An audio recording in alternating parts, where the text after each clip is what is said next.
खुशामदीद, खैर मकदम और वेलकम है आप सभी सामेईन व नाज़रीन का आपके अपने ही पसंदीदा यूट्यूब चैनल रिज़वान ज़हीर पर।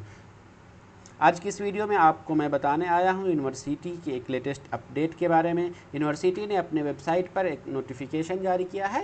वो नोटिफिकेशन क्या है? फर्स्ट सेलेक्टेड लिस्ट जारी किया है MCA कैंडिडेट का। वैसे तमाम कैंडिडेट जिन्होंने MCA के लिए मानो में एंट्रेंस टेस्ट दिया था और वो एडमिशन लेना चाह रहे थे, तो उनका रैंक लिस्ट पहले ही आ चुका था। अब उसमें से सिलेक्टेड लिस्ट यानी कितने स्टूडेंट्स का मानो में सिलेक्शन हुआ है, किस कोटा से हुआ है, वो जारी कर दिया है। तो इस वीडियो में बताऊंगा कि कैसे आप अपना रैंक लिस्ट देखेंगे और आपके लिए रिक्वायर्ड डॉक्यूमेंट क्या क्या है। फिर आपको जो डॉक्यूमेंट अपलोड करने हैं यानी कि वेबसाइट पर अपना डॉक्यूमेंट वेरिफिकेशन करना है, उसके लिए डेट्स इंपॉर्टेंट क्या है, काउंसलिंग का प्रोसेस क्या है। तो पूरी वीडियो देखिएगा, कहीं पर कोई डाउट हो या कन्फ्यूज़न हो तो आप हमें ज़रूर बताइएगा। चलिए हम वीडियो शुरू करते हैं, लेकिन उससे पहले एक रिक्वेस्ट कि अगर अभी तक आपने रिज़वान ज़हीर यूट्यूब चैनल को सब्सक्राइब नहीं किया है तो ज़रूर सब्सक्राइब कीजिए और बेल आइकन को भी प्रेस कर दीजिए ताकि हमारी सभी वीडियो की नोटिफिकेशन आपको इजीली मिलती रहे। रिज़ल्ट चेक करने के लिए आपको सिंपल मानू के वेबसाइट पे जाना है। गूगल सर्च करेंगे मानू में जो फर्स्ट रिज़ल्ट आएगा वो ओपन करेंगे, आपको होम पेज ओपन हो जाएगा। होम पेज में नोटिफिकेशन के सेक्शन पर जाएंगे कि यहाँ पे कई सारा ऑप्शन दिखा रहा है, इसमें से एक जो है नोटिफिकेशन। इस नोटिफिकेशन पर क्लिक करेंगे, उसके बाद आपको रिसेंट जो भी यूनिवर्सिटी का नोटिफिकेशन होगा वो सारा मिल जाएगा। हम यहाँ पर first provisionally selected candidate list को देख रहे हैं। इस लिस्ट पर मैंने क्लिक किया। अब देखिए जो भी रिजल्ट अपडेट हुआ है अभी तक वो सारा हमें दिखा रहा है। हमें MCA का चेक करना है। हम MCA पर क्लिक करेंगे, जैसे ही क्लिक करेंगे मेरे पास ये PDF डाउनलोड हो जाएगा। अब इस PDF में देखिए कि मुझे क्या क्या डिटेल्स दिया हुआ है। इस PDF में सबसे पहली चीज़ तो आपको डॉक्यूमेंट अपलोड करने का डेट दिया हुआ है, बाकी नीचे इसमें सेलेक्टेड कैंडिडेट का लिस्ट दिया हुआ है। तो ये लिस्ट जो वो भी हम आपको समझाएंगे, लेकिन उससे पहले ये देख लीजिए कि सबसे फर्स्ट पॉइंट में फॉर्म आपको अपना डॉक्यूमेंट अपलोड कब से कब तक करने के लिए कहा गया है। तो 13 जुलाई से 16 जुलाई के बीच में, कब? शाम 5 बजे से पहले तक आपको अपना डॉक्यूमेंट अपलोड करना है। डॉक्यूमेंट कब कैसे अपलोड करना है उसके लिए मैंने ऑलरेडी एक वीडियो बनाया, आप उस वीडियो को देख लीजिए। ये एक लिंक दिया हुआ है, इस लिंक पर क्लिक करके आप अपना ID लॉगिन कर सकते हैं। आपके रिक्वायर्ड डॉक्यूमेंट क्या है, क्या कौन कौन से डॉक्यूमेंट आपको एडमिशन के टाइम में लगाने पड़ेंगे। सबसे पहला है proof of Urdu as a language या सब्जेक्ट, यानी आपने उर्दू किस लेवल पर पढ़ा है, 10th में पढ़ा है, 12th में पढ़ा है या ग्रेजुएशन या उसके इक्विवेलेंट आपने किसी मदरसा बोर्ड से पढ़ाई हासिल किया हुआ है तो आप उसका सर्टिफिकेट देंगे। बाज़ लोग का कन्फ्यूज़न होता है कि हम उर्दू का प्रूफ कहाँ से लाएंगे। तो अलग से कोई डॉक्यूमेंट या सर्टिफिकेट बनवाने की ज़रूरत नहीं है। बस आपने 10th में पढ़ा है, 12th में पढ़ा है या ग्रेजुएशन में पढ़ा है, जिसमें भी पढ़ा है वही आपका उर्दू प्रूफ का सर्टिफिकेट हो जाएगा। नेक्स्ट उसके बाद देखेंगे कि मार्कशीट ऑफ SSC, यानी 10th का या मार्कशीट दोबारा वही मांग रहा है कि आपने 10th या SSC जो या उसके इक्विवेलेंट जो कोर्स किया हुआ है उसका मार्कशीट आपको चाहिए। तीसरा आपका 12th बोर्ड एग्जामिनेशन यानी 12th का मार्कशीट आपको चाहिए। चौथा है आपका कि marksheet of qualifying examination. Qualifying examination graduation, मतलब MCA के लिए आपको ग्रेजुएशन लेवल का जो एलिजिबिलिटी है उसका मार्कशीट आपको होना चाहिए। यानी आप मास्टर करना चाह रहे हैं तो आपको UG का डिग्री होना चाहिए। नेक्स्ट उसके बाद है ट्रांसफ़र सर्टिफिकेट, माइग्रेशन सर्टिफिकेट। ये आपको ट्रांसफ़र और माइग्रेशन कहाँ से मिलेगा? लास्ट टाइम आपने जहाँ से पढ़ाई किया हुआ है आपको वहीं से मिलेगा। उसके अलावा कैटेगरी सर्टिफिकेट में हम SC ST OBC, अगर आपने इसमें से किसी को टिक किया हुआ, आप किसी से बिलोंग्स करते हैं तो आपको उसका सर्टिफिकेट देना होगा। अगर नहीं है तो आप जनरल हैं तो कोई बात नहीं है। उसी तरीके से वैलिड स्पेशल कैटेगरी सर्टिफिकेट में अगर आप कश्मीरी माइग्रेंट है, PWD है, चिल्ड्रेन ऑफ आर्म फोर्स है, स्पोर्ट्स है, NSS, इनमें से कोई भी है, अगर आप किसी से बिलोंग्स करते हैं, आपने फॉर्म अप्लाई में उसे यस किया है तो आपको ये सर्टिफिकेट देना होगा, नहीं तो कोई बात नहीं है। फिर एक ऑप्शन बोनाफाइड या कैरेक्टर की बात की जा रही है, ये भी आपको देना है। ये कहाँ से देंगे? लास्ट टाइम आपने जहाँ से पढ़ाई किया हुआ है वहीं से देंगे। ये सारा डॉक्यूमेंट रिक्वायर्ड है, लेकिन इसमें भी एक की पॉइंट है, उस पॉइंट को समझ लीजिए कि कौन कौन से डॉक्यूमेंट आपको अभी देना ज़रूरी है और कौन कौन से डॉक्यूमेंट जो है आप बाद में भी देंगे तो भी काम चल जाएगा, यानी एडमिशन हो जाएगा, एडमिशन में कोई दिक्कत नहीं होगी। सबसे पहली चीज़ आप देखिए कि कुछ ऐसे पॉइंट्स हैं जहाँ पर स्टार मार्क लगा हुआ है। स्टार मार्क कहाँ कहाँ पे लगा हुआ है ये देखिए। ये जो proof of Urdu as a language है यहाँ पर आपको स्टार मार्क लगा हुआ है। इसका मतलब उर्दू का प्रूफ आपको अभी होना चाहिए। ये 10th का मार्कशीट यहाँ पर भी स्टार मार्क लगा हुआ है, इसका मतलब ये भी अभी आपके पास अभी ही होना चाहिए।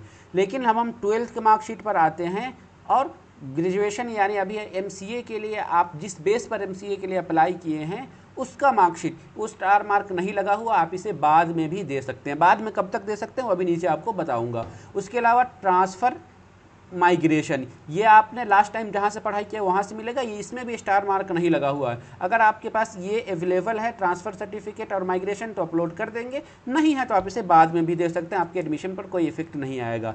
उसके बाद जो ये मेन पॉइंट आता है कैटेगरी सर्टिफिकेट, ये आपका SC ST OBC या EWS है, इसमें स्टार मार्क लगा हुआ, ये आपको किसी भी हाल में अभी ही चाहिए, यानी एडमिशन के टाइम ही आपको चाहिए। अगर एडमिशन के टाइम आप इसे नहीं देते हैं तो फिर आपका एडमिशन नहीं हो पाएगा, आपका एडमिशन कैंसिल हो जाएगा अगर आपका सिलेक्शन इनमें से किसी कैटेगरी से हुआ है तो। अगर आप किसी SC ST OBC या EWS से बिलोंग्स करते हैं लेकिन सिलेक्शन आपका जनरल से हो गया है तो फिर फ़िलहाल अभी आपको ज़रूरत नहीं है, लेकिन बाद में भी आपसे मांगा जाएगा कि आप अपना सर्टिफिकेट दीजिए। हाँ, उसका आपके एडमिशन पर कोई इफेक्ट नहीं पड़ेगा। उसी तरीके से एक और जो है यहाँ पे कैटेगरी, यहाँ पे भी स्टार मार्क लगा हुआ, ये कौन सा है, स्पेशल कैटेगरी। स्पेशल कैटेगरी की बात करते हैं तो उसमें Kashmiri migrant, PWD, sports, army के बच्चे जो हैं वो है, या NCC NSS वगैरह है, ये सभी भी आपको अभी ही चाहिए, यानी इसके लिए आपको एक्स्ट्रा टाइम नहीं मिलेगा। अगर आप इनमें से किसी से बिलोंग्स करते हैं तो आप इसे देंगे, नहीं है तो फिर आपको कोई बात नहीं है। उसके बाद एक और बोनाफाइड है, इसमें भी स्टार मार्क नहीं लगा हुआ, इसका क्या मतलब है कि अभी फ़िलहाल ये आपके लिए ज़रूरी नहीं है, बल्कि आप इसे बाद में भी दे सकते हैं। बोनाफाइड और करेक्टर में से कोई एक देंगे तो भी काम चल जाएगा। बाज़ दफ़ा करेक्टर जो होता है वो आपका ट्रांसफ़र सर्टिफिकेट में ही करेक्टर भी मेंशन होता है, तो अगर ट्रांसफ़र में ही कैरेक्टर मेंशन है तो एक ही सर्टिफिकेट से आपका कैरेक्टर और ट्रांसफ़र दोनों में काम चल जाएगा। नेक्स्ट कुछ पॉइंट है, इस पॉइंट में आपको दिया गया हुआ कि आप अपना मोबाइल नंबर और ईमेल आईडी अपडेट कर लीजिए अगर आपने गलत दिया हुआ है तो। नेक्स्ट उसके बाद है कि आप जो डॉक्यूमेंट अपलोड करेंगे यूनिवर्सिटी उसे अपनी डिपार्टमेंट लेवल पर डिपार्टमेंट के टीचर्स के ज़रिए उसको वेरीफाई कराएगी। वो कब होगा वेरिफिकेशन, आपका 17 जुलाई को होगा। 17 जुलाई को सुबह 10 बजे से शाम 5:30 बजे तक। और जिन लोगों का डॉक्यूमेंट सही पाया जाएगा तो वो एडमिशन के लिए एलिजिबल होंगे, तो उनको उनके मोबाइल पर और ईमेल आईडी पर एक मैसेज भेज दिया जाएगा, जिस मैसेज में उन्हें कहा गया हो कि आप एडमिशन के लिए एलिजिबल हैं, आप अपना फ़ी पेमेंट कर लीजिए। इसमें एक चीज़ और कि जो स्टार मार्क नहीं लगा हुआ है, जो डॉक्यूमेंट अभी आपके लिए रिक्वायर नहीं, उसे आप कब तक दे सकते हैं, तो उस यूनिवर्सिटी ने उसके लिए 30 सितंबर तक का डेट दिया है कि आप लास्ट 30 सितंबर तक अपना जो भी नॉन मैंडेटरी सर्टिफिकेट है आप उसे दे सकते हैं। तो मतलब 2 महीने से ज़्यादा का वक्त आपको मिल जा रहा है माइग्रेशन के लिए, ट्रांसफ़र के लिए, कैरेक्टर के लिए, या फिर आपका ग्रेजुएशन का जो मार्कशीट है उसके लिए। उसके बाद जिन लोगों को फ़ी पेमेंट का ऑप्शन आएगा उन्हें फ़ी पेमेंट कब करना होगा, उन्हें 19 जुलाई से पहले तक फ़ी पेमेंट कर लेना होगा, यानी 19 जुलाई फ़ी पेमेंट करने का लास्ट डेट है। 17 तारीख को आपका डॉक्यूमेंट वेरिफिकेशन होगा, 18 और 19 जो है आपका फ़ी पेमेंट करने का डेट है। अगर इस डेट में आप अपना कोर्स का फ़ी पेमेंट नहीं करते हैं तो ऐसा माना जाएगा कि आप एडमिशन के लिए एलिजिबल नहीं, आप एडमिशन के लिए इंटरेस्टेड नहीं है, तो आपका नाम उस लिस्ट से हटा दिया जाएगा और उसके बाद सेकेंड या थर्ड लिस्ट में दूसरे का नाम दिया जाएगा। अब चलिए हम लिस्ट की बात कर लेते हैं। जो सेलेक्टेड लिस्ट आप देख रहे हैं कि यहाँ पे लिखा हुआ फर्स्ट सेलेक्टेड लिस्ट, कोर्स आपका मास्टर ऑफ कंप्यूटर एप्लीकेशन यानी MCA। इनमें से सभी कैंडिडेट का नाम है जिनका सिलेक्शन हुआ है। इनमें देख लीजिए कि सबसे फर्स्ट नंबर पर MD इब्राहिम है, वो EWS से बिलोंग्स करते हैं, उनका जनरल कैटेगरी से सिलेक्शन हुआ है।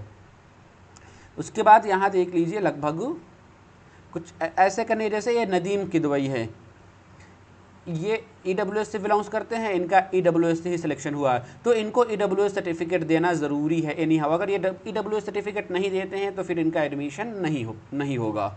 उसी तरीके से एक चीज़ आपको यहाँ पर देखने को मिल रहा होगा कि जैसे ये सीरियल नंबर 11 आ गया, उसके बाद 12, 13, 14 ये बीच में गैप है, फिर 16 आ गया है, तो ये बीच वाले कैंडिडेट कहाँ गए, तो ये ऐसा इसलिए होता है क्योंकि यूनिवर्सिटी एक सेंट्रल यूनिवर्सिटी है और सेंट्रल यूनिवर्सिटी में गवर्नमेंट ऑफ इंडिया का जो रूल है, जो नॉर्म्स है, उसे फॉलो करना होता है। तो यूनिवर्सिटी रिजर्वेशन देती है सभी अलग अलग कैटेगरी के स्टूडेंट्स को जो गवर्नमेंट ऑफ इंडिया कहती है। जैसे EWS के लिए 10% सीट रिज़र्व है, ओबीसी के लिए 27% सीट रिज़र्व है। तो यहाँ पर जिसके लिए जितनी सीटें रिज़र्व है उसको उतना देना ही पड़ेगा, उसमें किसी दूसरे को नहीं दे सकते हैं। तो इस वजह से जो सीरियल नंबर 12, 13, 14 वाले नहीं दिख रहे हैं, इसके पीछे रीज़न ये है कि या तो वो जनरल से बिलोंग्स करते होंगे और जनरल की सीटें पहले ही फुल हो गई है, इस वजह से उनका नाम अब नहीं आया। अब इनको क्या करना है, तुम जिन लोगों का नाम नहीं आया है वो वेट करें यूनिवर्सिटी, इसके बाद अभी सेकेंड और थर्ड लिस्ट भी अपने वेबसाइट पे जारी करती है, तो आपका नाम सेकेंड या थर्ड लिस्ट में इंशाल्लाह ज़रूर आ जाएगा जिन लोगों का इसमें नाम में नहीं आया है। तो चलिए इस वीडियो में यही बताना था। उम्मीद करता हूँ कि आप सभी लोगों को ये वीडियो पसंद आई हो। अगर वीडियो पसंद आई हो तो वीडियो को लाइक कीजिए, और आप नए हैं, अभी तक आपने रिजवान ज़हीर यूट्यूब चैनल को सब्सक्राइब नहीं किया है तो ज़रूर सब्सक्राइब कीजिए और बेल आइकन को भी प्रेस कर लीजिए ताकि हमारी सभी वीडियो को नोटिफिकेशन मिल जाए। अगर अभी भी आपको इस वीडियो में कहीं पर कोई डाउट है या कन्फ्यूज़न है तो आप हमें व्हाट्सएप पर भी रब्ता कर सकते हैं। मेरा व्हाट्सएप नंबर है 8804447155। आप इस नंबर पर रब्ता करके हमसे अपना कन्फ्यूज़न दूर कर सकते हैं। तो चलिए आज की इस वीडियो में दीजिए हमें इजाज़त, हम फिर मिलेंगे इसी तरीके की अगली वीडियो में। तब तक के लिए शुक्रिया, अल्लाह हाफिज़।